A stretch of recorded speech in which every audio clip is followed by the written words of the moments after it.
Disinfectant use advisory. अच्छा, इसके बारे में हम पढ़ेंगे कि इसके एम्स और ऑब्जेक्टिव्स क्या हैं, टारगेट प्लेसेस कौन कौन सी हो सकती हैं। ठीक है, ये कोविड से रिलेटेड है। ठीक है, टारगेट सर्फेसिस क्या है, ट्रीटमेंट ऑफ एरिया और सर्फेसिस, कौन सा एरिया है उसकी ट्रीटमेंट कैसी होगी। ठीक है, उसके अलावा हम पढ़ेंगे कि इसका टाइम पीरियड क्या हो सकता है, इसकी फ्रिक्वेंसी क्या हो सकती है। ठीक है, और एक टेबल है। मैम ये तो बहुत मुश्किल लग रहा है। क्या लग रहा है? मुश्किल। नहीं नहीं, इजी है, टेंशन नहीं लेनी, इंशाल्लाह इजी है। मतलब ये भी मैम सिलेबस में इंक्लूड होगा ना? हाँ जी, ओके। आपकी जो प्रीवियस सीनियर्स क्लास थी उन्होंने भी इसको पढ़ा था। Okay ma'am. ठीक है, चलिए, इसमें अपना ही। अच्छा, सबसे पहले कह रहा है इसके एम्स और ऑब्जेक्टिव्स क्या हैं। ठीक है, जो डिसइंफेक्टेंट्स हम पढ़ने लगे हैं। डिसइंफेक्टेंट्स कहते किसको हैं? डिसइंफेक्टेंट्स असल में केमिकल लिक्विड है दैट डिस्ट्रॉय बैक्टीरिया, ना सिर्फ बैक्टीरिया को बल्कि जितने भी माइक्रो ऑर्गेनिजम्स हैं उसके लिए भी बेनिफिशियल है। ठीक है, क्योंकि हमारा मेन टॉपिक क्या है, मेन टारगेट है कोविड-19, तो इसलिए इसमें तो जाहिर सी बात है वायरस आएगा ना। एडवाइजरी का मतलब क्या है? एन ऑफिशियल अनाउंसमेंट और वार्निंग। ठीक है, डिसइंफेक्टेंट यूज एडवाइजरी। एम और ऑब्जेक्टिव्स क्या है? To provide the operational guideline for cleaning and disinfection of all area, site, objectives, and potential surface where as suspected or confirmed case of COVID-19 has visited, live, used or touched। मतलब इसका असल जो मकसद है वो ये है कि जितनी भी जगह हैं, जितने भी ऑब्जेक्टिव्स हैं, मतलब ना सिर्फ लिविंग थिंग्स बल्कि नॉन लिविंग ऑब्जेक्ट्स जो हम हमारे रोजमर्रा के इस्तेमालात में हैं, हम उसको भी क्या करें, डिसइंफेक्ट करें, उसको भी हम क्लीन करें। ठीक है, फ्रॉम माइक्रो ऑर्गेनिजम्स। ठीक है, स्पेशली उन जगहों पे जहाँ पे कोविड-19 के हमें केसेस नजर आ रहे हैं। Limiting the survival of virus in any environment is the central theme of this guiding documents। असल में इस डॉक्यूमेंट्स का या इस प्रोसेस का, ठीक है, इस टीम का मेन टारगेट क्या है कि वायरस, जो वायरस है उसके सर्वाइवल को, उसकी जो लाइफ है, लाइफ स्पैन को डिस्ट्रॉय किया जाए। ठीक है, ताकि इसके सप्रेशन से बचाया जा सके। टारगेट प्लेसेस क्या क्या हो सकती हैं?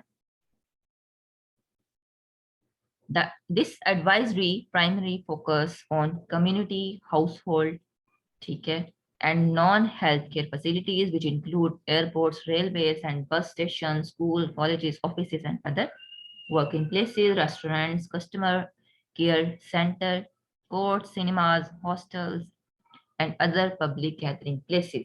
इसका टारगेट सिर्फ हॉस्पिटल्स नहीं है बल्कि नॉन हेल्थ केयर फैसिलिटीज भी हैं, जिसमें एयरपोर्ट्स आ सकता है, railways, bus station, school, colleges, office, working places, restaurants, customer care centres, courts, cinemas, hostel और पब्लिक गैदरिंग। अच्छा, अब टारगेट सर्फेसिस में क्या आ जाता है? Frequently touched surfaces are the reservoir of the virus, and through contacting these contaminated surfaces result in continued transmission of the virus।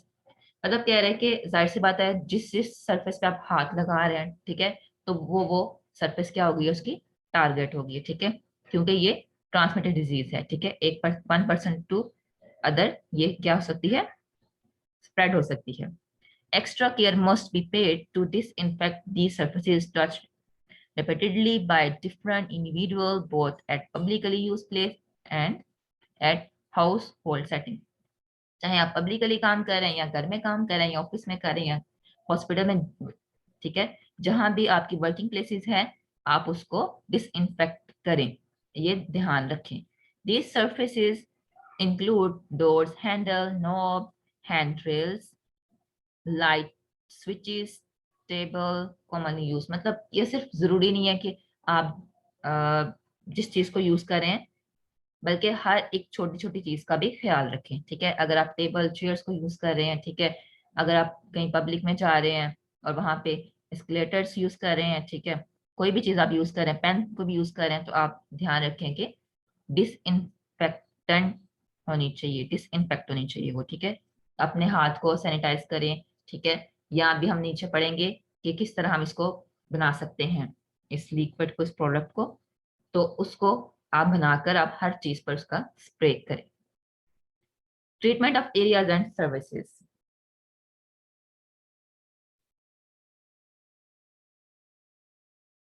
अच्छा, hand rails क्या होता है वैसे? अब यहाँ पे हमने पढ़ा है हैंड रेल्स ऑफ एस्केलेटर्स।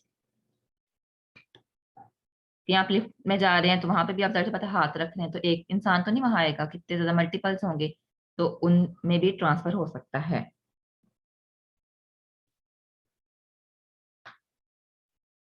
और कंटेमिनेटेड का मतलब क्या है? Having been made impure by exposure to a addition of a poisonous or polluting substances। मतलब क्या है? ये जो पॉइजन है या polluting substances है, ठीक है, वो उस जगह या उस एरिया या उस चीज पे आया हुआ है तो स्प्रेड हो सकता है, तो उसको भी डिसइंफेक्ट करें, ठीक है।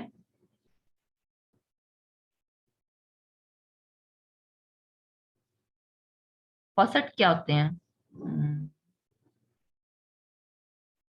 A device that allow you to turn the flow of water, मतलब जितने भी हमारे टैब्स हैं उसको भी हम क्लीन करें, ठीक है।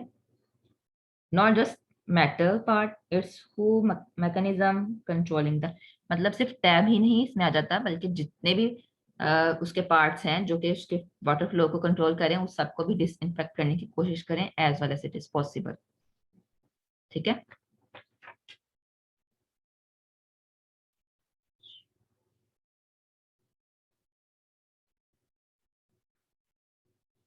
Treatment of areas and surfaces as part of standard infection control practices, regular cleaning and disinfection with a high quality disinfectant must be practiced, which include। अच्छा, कह रहे कि हमें जो है उसकी प्रैक्टिस भी होनी चाहिए, ठीक है, और हमें पता होना चाहिए कि एक हम हाई क्वालिटी के डिसइंफेक्टेंट यूज कर रहे हैं, जिसमें क्या क्या आएगा? Disinfection eight airport, railway and bus station. हम जो है वो एयरपोर्ट, बस स्टेशन और रेलवे को भी डिसइंफेक्ट करें। Person to open contact during travelling is one of reasons of कोविड-19, ठीक है। सबसे ज्यादा बड़ी रीजन कौन सी है? कि पर्सन टू पर्सन कॉन्टेक्ट, ठीक। Airports, railways, and bus stations are most widely used public places where people different regions have contact with each other, जहाँ पे मुख्तलिफ तरह के लोग होते हैं और वो मुख्तलिफ जगहों से आए होते हैं और कॉन्टेक्ट कर रहे होते हैं, ठीक है। मेन जो पब्लिक प्लेसेस हैं वो ये हैं एयरपोर्ट्स, रेलवे एंड बस stations. Therefore, government of Pakistan recommends following important measures। इसलिए पाकिस्तान की जो गवर्नमेंट है उसने जो फॉलोइंग इंटरवेंशंस हैं, मेजर्स हैं, उसको हमें फॉलो करने के लिए कहा है। Treatment of airplane, trains and buses includes a treatment of airplane cabin, railway carriage। Carriage क्या होते हैं?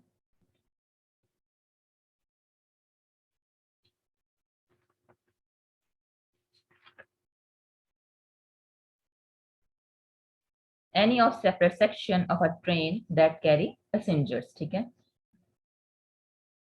यहाँ पे हम ये भी कह सकते हैं द कन्वेइंग ऑफ गुड्स और passenger from one place to another place, मतलब जितने भी उसमें सेक्शंस हैं वो क्या हैं? Carriages. Buses and coaches, since in Pakistan most of the cases of COVID-19 have been reported from Karachi, Islamabad, Quetta, Sakhar। मतलब ज्यादातर रिपोर्ट्स कहाँ से हुए हैं केसेस? कराची, इस्लामाबाद से Quetta, Sukkur. Therefore, all flights, trains and buses must be disinfected with suitable disinfectant every time। इसलिए जो ये जगह हैं इनको डिसइंफेक्ट करना है डिसइंफेक्टेड प्रोडक्ट से। एवरी टाइम, हर वक्त करें, डेली बेसिस करें, या कम अज कम एट लीस्ट अल्टरनेट डेज, एक दिन के बाद जरूर करें। The treatment includes the application of disinfectant through, हम इसको डिसइंफेक्ट कर सकते हैं डिफरेंट वेराइटी ऑफ डिसइंफेक्टेंट से, ठीक है, उसमें इसने बताया है spraying with hand compression pump, वही जो हाथ से हर घर में तकरीबन कम ये पंप मौजूद होगा, ठीक है। हैंड कंप्रेशन पंप से हम कर सकते हैं स्प्रेइंग, ठीक। उसके बाद कोल्ड फॉगिंग, ठीक है। कोल्ड फॉगिंग क्या होती है?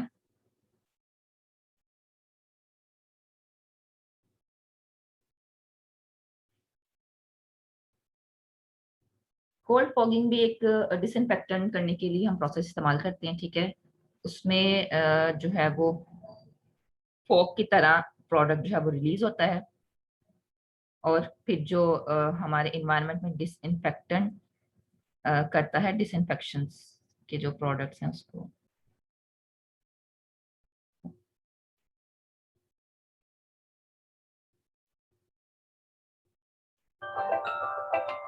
ठीक है। इस तरह ये जो है ये स्प्रे किया जाता है, ये इसको कहते हैं कोल्ड फॉगिंग। फॉग की सूरत में रिलीज होता है, ठीक है।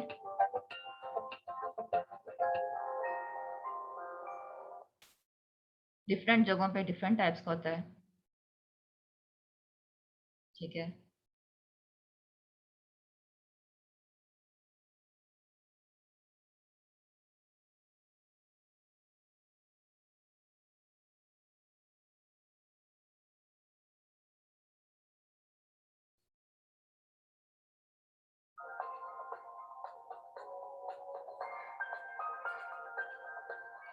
ठीक, अगर बड़ी जगहों पे ये फॉग आपको नजर आ रही होगी, फॉग की तरह ये जो है प्रोडक्ट रिलीज हो रहा है, इसको कहते हैं कोल्ड फॉगिंग, ठीक है। और इसके लिए डिफरेंट टाइप्स की मशीन यूज़ की जाती हैं। ज़ाहिर सी बात है, जब हमने किसी लार्ज एरिया के लिए करना है तो उसके लिए हम बड़ी बड़ी मशीन यूज़ करेंगे। अगर किसी हमने हॉस्पिटल में या किसी ऑफिस में यूज़ करना है तो उसके लिए हम छोटी मशीन यूज़ करेंगे। और अगर घर में करना है तो हम जो फर्स्ट हमने पढ़ा है स्प्रेस, हैंड हेड स्प्रेस, तो हम उसको यूज़ करेंगे, ठीक है। ये देखें, अगर बड़े इन्वायरमेंट को करना है तो वो फिर बड़ी बड़ी मशीन यूज़ कर रहे हैं।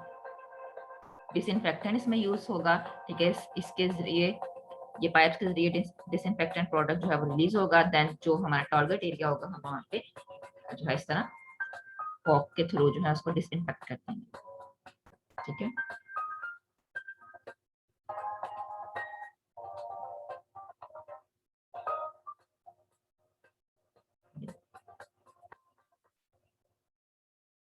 इस तरह आप जो है वो कर सकते हैं डिसइंफेक्ट।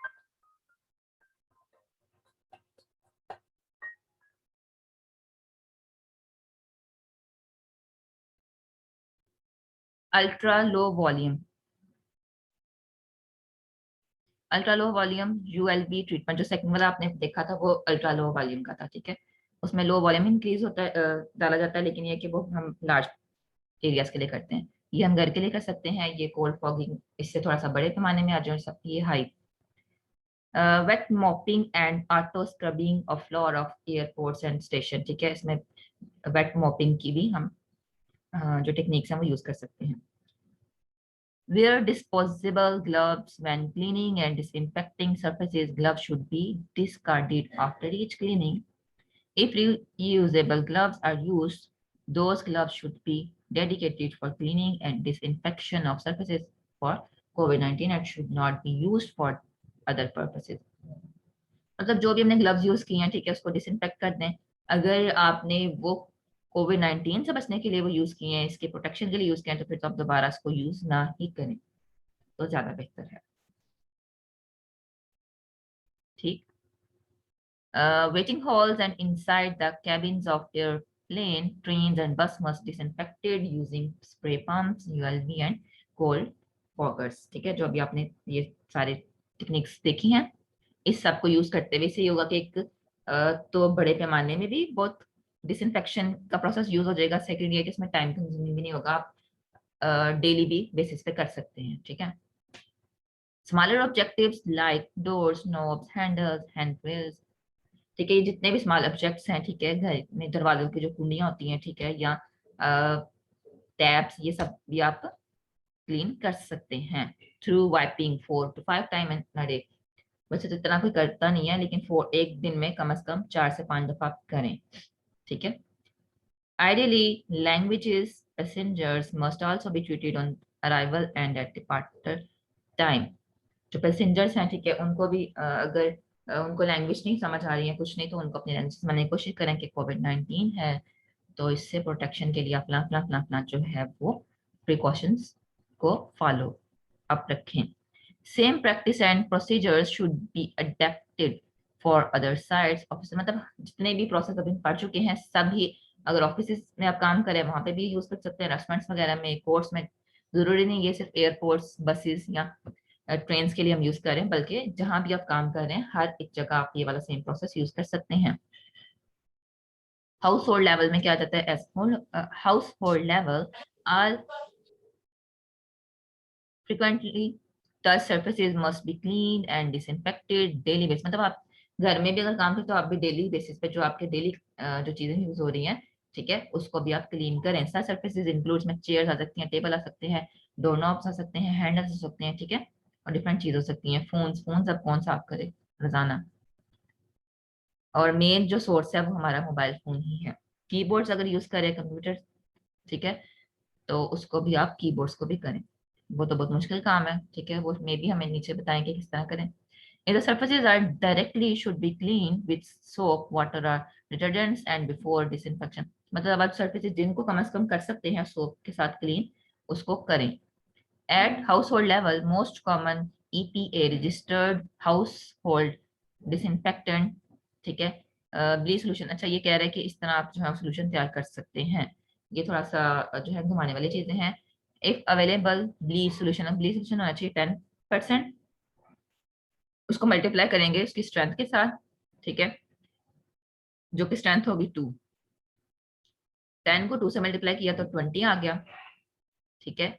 डिडक्ट 1 फ्रॉम 20 से अगर हम 1 माइनस कर देंगे तो 19 आ जाएगा, ठीक है। Now take 90 parts of water, हम 90 पार्ट ऑफ वाटर लेंगे और 1 पार्ट ऑफ क्लोरीन लेंगे और 0.5 solution is ready for use. ये वाली लाइन जो है वो जरूर करें, ठीक है, कि हमने 90 पार्ट हमने वाटर का लिया, 1 पार्ट हमने क्लोरीन का लिया और 0.5 हमने सोल्यूशन इसका लिया। हमारे पास कितना सोल्यूशन रेडी हो गया, 0.5%। 4 to 5 table spoon should be mixed in 4 litre water. वो एक अगर 4 लीटर का पानी है तो हम उसमें 4 से 5 चम्मच जो है ये मिक्सचर जो हम बता चुके हैं वो हम यूज करेंगे, या 4 टीस्पून ब्लीच पर quarter of water. Quarter of water में हम कितना यूज करेंगे, 4 टीस्पून ब्लीच। जो डिसइंफेक्टेंट सरफेसेस हैं उसको हम डिसइंफेक्ट करने के लिए।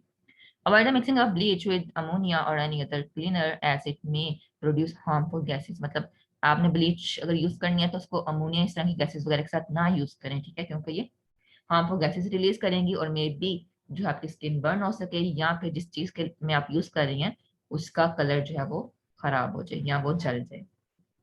Ideally, these household disinfectants should be used to wipe the small object and surfaces।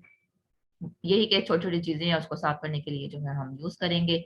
वही बार बार चीज बताई हुई है। For soft surfaces such as, अब जो सॉफ्ट सर्फेसेज है जैसे कारपेट्स वगैरह को भी तो साफ करना है आपने, ठीक है, तो उसको भी क्या करेंगे, contamination if present and clean with appropriate cleaner. मतलब उसके लिए जो आपको बाजार से क्लीनर मिल रहे हैं आप उससे भी उसकी सफाई करें, क्योंकि वो भी जो है वो डिसइंफेक्ट होने चाहिए, क्योंकि माइक्रो ऑर्गेनिज्म के स्प्रेड के लिए भी वो एक बहुत बड़ा मेजर सोर्स है। With bleach remember to wear gloves. अगर आप ब्लीच से काम कर रहे हैं, ब्लीच अगर को आपने यूज किया डिसइंफेक्टेंट प्रोडक्ट बनाने के लिए, तो आप ग्लव्स जरूर पहने और अपनी जो खिड़कियां हैं घर की उसको खोल दें, या ऑफिस जहां पे भी आप यूज करें उसको खोलें, क्योंकि मे बी ब्लीच जो है वो ऐसा अगर आपने कोई गैस ऐड नहीं भी की तो तब भी हार्मफुल इफेक्ट काज कर सकती है, इनसे स्मेल आती है, ठीक है। तो आपकी अगर विंडोज ओपन होगी तो वो आपकी बॉडी के अंदर डायरेक्ट इंसर्ट नहीं होगी, क्यों, ठीक है। Be careful in case of house hold with people isolate home care, ठीक है, तो अगर आप घर में हैं तो आप अपनी केयर खुद करें। Disinfect the entire home on daily basis with commercially available, वो ये डिसइंफेक्टेंट जो भी मार्केट में आपको मिल रहे हैं डिसइंफेक्टेंट, आप उसको यूज करें, ठीक है। अगर आप नहीं बना सकते तो जाहिर बात है मार्केट में रेडीमेड्स हैं तो उसको यूज करें। Office and other working places surfaces are some as above. However, one of the main source of transmissions is commonly used computer keyboard। वो यही जो अभी बात हमने पहले की थी कि कीबोर्ड्स वगैरह कैसे साफ करें, तो वो ये कह रहे हैं कि सबसे ज्यादा जो है वो सफाई करना मुश्किल है कीबोर्ड्स की, इसकी नैरोइंग स्पेसेस होती हैं, ठीक है। आज और इसके अलावा क्या है कि इसमें जाहिर सी बात है इलेक्ट्रिसिटी का भी काम होता है, तो इसके साथ हम लीक वर्ड्स वगैरह यूज करना बहुत ही मुश्किल है। Therefore such computer should therefore, such computer should have sign of proper hand hygiene before and after using the computer to minimize the risk of virus। वो ये कि आप कंप्यूटर को तो रोजाना साफ नहीं कर सकते, कम से कम जो आपने हैंड जिससे कंप्यूटर को यूज करना है उनको तो साफ कर सकते हैं, ठीक है। तो आप उसको साफ करके कंप्यूटर यूज करें, सैनिटाइज करके। आइडियली द कीबोर्ड, लेकिन कौन करे, ideally the keyboard should be covered with commercially available plastic sheets which can easily be cleaned with the appropriate। वो ये कि कुछ शीट्स में मिलते हैं, अगर आपने कंप्यूटर का यूज करें तो आप जो है वो शीट्स पे इसको ऊपर रैप कर सकते हैं, ठीक है, ताकि डायरेक्ट कांटेक्ट ना हो। If such sheets are not available, then use disinfectant wipes। तो अगर नहीं भी आपके पास अवेलेबल तो आप वाइप्स यूज कर सकते हैं, ठीक है। और 70% आइसोप्रोपाइल अल्कोहल वाइप्स या क्लोरॉक्स डिसइंफेक्टेंट वाइप्स विच में gently be use to wipes, ठीक है। उसके अलावा जो कि इसको क्लीन करने के लिए हम यूज कर सकते हैं कीबोर्ड्स को जिसमें होती हैं small spaces. Our care must be taken to avoid getting moisture in any opening। लेकिन आप को मॉइस्चरिंग से भी जो है वो केयर करनी पड़ेगी। अच्छा, अब कह रहे हैं कि मेथड ऑफ डिसइंफेक्शन क्या होते हैं जो आपके आप पढ़ चुके हो, ठीक है। तो उसमें इसके अलावा जो है हम यूज कर रहे हैं स्प्रे यूज कर रहे हैं जो अभी हम देख चुके हैं, कोल्ड फॉगिंग और अल्ट्रा लो वाले। हैंड सैनिटाइजर्स यूज कर सकते हैं, mopping wiping and complete washing. Time क्या है, cleaning and disinfectant must be immediately started when there is an, मतलब कोई भी आपको कोविड का केस मिल रहा है या नजर आए किसी भी एरिया में तो आप होशियार हो जाएं और अपनी भी डिसइंफेक्शन का ख्याल रखें और उस एनवायरनमेंट का भी, और इसको सीरियस लें। Frequency of application of disinfectant mainly depends upon the disinfectant strength, ठीक है। ये इस पर डिपेंड करती है कि उसकी स्ट्रेंथ कितनी है, उसके अंदर जो मिक्सचर डाला है वो कितना अच्छा है, कितना हार्मफुल है for viral target। In case of outbreak of disease, that practice should be continued for at least, मतलब कम से कम आपको 2 महीने तो प्रैक्टिस करते रहना चाहिए अगर वो केस कोई रिपोर्ट हुआ है। During first month of outbreak, it should be on daily। अगर आपको किसी का पता चला है कि फला जो है वो केस था कोविड-19 का, तो कम से कम जो वो एक्सपोजर के फर्स्ट मंथ आपको डेली बेसिस पे जो है क्या करना है, डिसइंफेक्शन का प्रोसेस यूज करना है। और सेकंड मंथ में आप 2 मतलब अल्टरनेटिव डेज में भी कर सकते हैं। ड्यूरेशन क्या होगी, generally in case of outbreak of disease this practice should be continued for at least 2 month. वही बात कह रहे हैं कि 2 महीने कम से कम करें आउटब्रेक के, ठीक है। फर्स्ट मंथ आप डेली करें और सेकंड मंथ आप जो है अल्टरनेटिव डेज पे कर लें। उसके अलावा कह रहा है पर्सनल प्रोटेक्शन। पर्सनल प्रोटेक्शन इसलिए जरूरी है कि हर कोई अपनी ज्यादा बेहतर प्रोटेक्शन कर सकता है एज कम्पेयर टू कोई और आपकी गल है। Cleaning, particularly disinfecting, must be conducted by a well-trained person for safe and secure use of। वही है कि आपको अगर खुद नहीं पता क्या कौन कौन से अच्छे प्रोडक्ट यूज कर सकते हैं, कौन कौन से बेहतर हैं मार्केट में, कौन कौन से आए हुए हैं, कौन कौन से लोकल हैं, कौन कौन से वाकई ही जो है एक किसी स्पेसिफिकली सर्टिफाइड कंपनी से आए हुए हैं, तो आप उसको यूज करें, ठीक है। After each application all disposal should be put in a bag and tied and dispose as per. वही कि कोई भी चीज आप यूज कर रहे हैं, फॉर एग्जांपल वाइप्स यूज कर रहे हैं, तो जैसे ही आपने उसको यूज कर लिया क्लीनिंग पर्पज के लिए, आप उसको साथ ही डस्टबिन में फेंक दें। ग्लव्स यूज कर रहे हैं, उसको भी आप रिमूव करके फेंक दें, ठीक है। अच्छा, उसके अलावा ये हमारी लास्ट स्लाइड रह गई थी।